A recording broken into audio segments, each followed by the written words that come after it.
Magandang gabi po sa lahat, Luzon, Visayas, Mindanao, kung saan kayong dako ng mundo, tayo nagbabalik po dito sa aking YouTube channel. Ayan, ang munti kong YouTube channel po, Samir Soriano TV 29, para mag-discuss ulit ng another coins.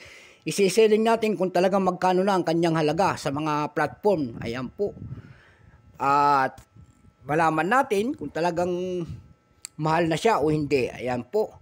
At ang hilig natin ito, ayan, pangungulikta ng barya.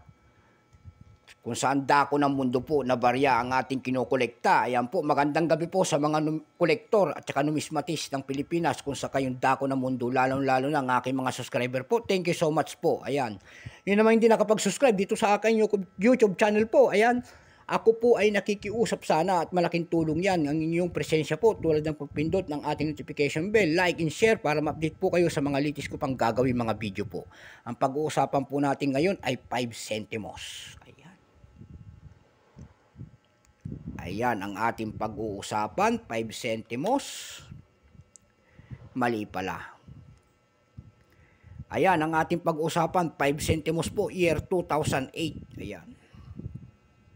Nakapalog po ito sa ating BSP series. Ayan, baka hindi nyo po alam. Issue po, Philippines, period, Republic, 1946, up to date po. Kikilalanin natin muna siya. Type, standard circulation coins, years, 1995 hanggang 2017, value, 5 centimos po.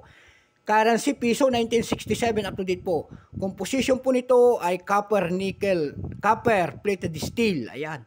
May bigat po itong 1.9 grams. May haba po naman 15.5 mm. May kapal po naman itong 1.52 mm.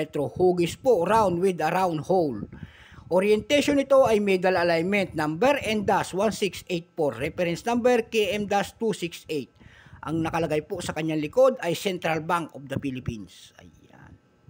And then year 1993 ang pagtatag ng ating Bangko Sentral. Ito pong 2008, dalawang variety po ang kanilang ginawa. Ayan. Dalawang variety po ang inilabas ng ating Bangko Sentral. May tinatawag sila ritong ito po kung tawagin ng ating mga kolektor, ito po ay large script on both side. Large script of reverse. Smaller script of reverse. At saka yung isa naman ay large script of both side. Ayan. Ayan. All both. O ayan. Large script of both side yung isa. Ayan po. Dalawang klase po ang inilabas. Dako tayo dun sa isa. Yung large script of reverse and smaller script of reverse. Ayan po.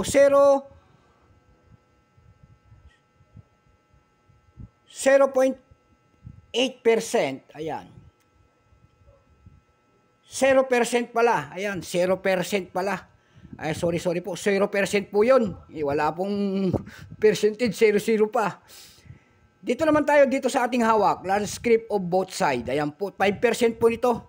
Pero may price na doon sa ating numista. Ayan, wala pa po siyang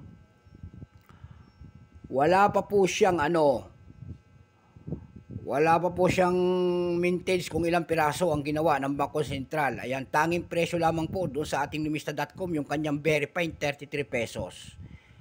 Ayan. Dako tayo naman sa kanyang price. Doon sa ating numista.com may nagbebenta na nito ng $2.3. Sa ebay.com naman po may nagbebenta na nito ng $4.65. Meron din tayo nakitang pinakamalit doon na $1.89. Ayan, sa Carousel PH naman po, may nakita na tayo nagbebenta nito ng 100 pesos, 200 pesos, 410 pesos. May nakita tayo doon na all about rare daw. Yung 2008 niya, binebenta niya ng 50 pesos per piece. Ayan. Wala tayong may babahaging presyo at yun na talaga, sagad na ang kanyang presyo. So God bless po sa lahat and take care. Hanggang dito na lamang po. Bye-bye.